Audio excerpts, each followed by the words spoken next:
বরগুনার আমতলী উপজেলা আওয়ামী লীগের যুগ্ম সাধারণ সম্পাদক মোহাম্মদ শহীদুল ইসলাম, স্থানীয়দের কাছে যিনি শহীদ চেয়ারম্যান নামে পরিচিত। গত 15 বছরে অন্যের জমি দখল করে সম্পদে ফুলে ফেপে উঠেছেন এই আওয়ামী লীগ নেতা। ঢাকায় একাধিক প্লট, ফ্ল্যাট সহ আমতলীতে বানিয়েছেন আলিশান বাড়ি।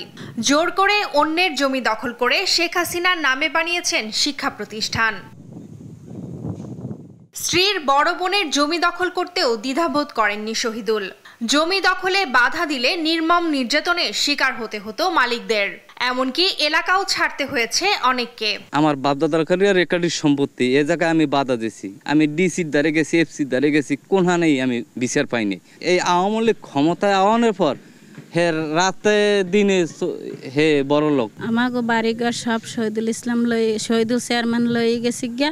ঠিকাদারি করে এলাকার রাস্তাঘাট, ব্রিজ, কালভার্ট নির্মাণ না করেই অর্থ লোপাটের অভিযোগ রয়েছে তার বিরুদ্ধে। এছাড়াও ভৌতিক প্রকল্পের অনুমোদন না দিলে প্রকৌশলীদের মারধর সহ চালানো হতো মানসিক নির্যাতন।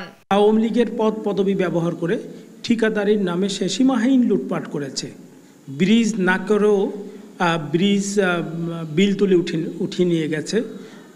নিম্নমানের নির্মাণ সামগ্রী ব্যবহার করে ব্রিজ করেছে, যেখানে নয়টা তাজা প্রাণ মারা গেছে। আমতলীতে বিভিন্ন প্রকল্পের টাকা, মেনটেন্যান্সের টাকা সে কাজ না করে উত্তোলন করে নিয়েছে। টিআর, কাবিটা বিভিন্ন প্রকল্পের টাকা সে উত্তোলন করে নিয়ে গেছে।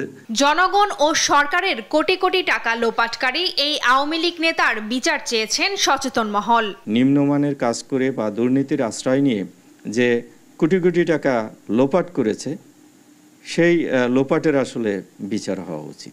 স্বৈরাচার আওয়ামী লীগ সরকারের পতনের পর গা ঢাকা দিয়েছে আওয়ামী লীগ নেতা শহীদুল ইসলাম। নিউজ ডেস্ক, দেশ টিভি।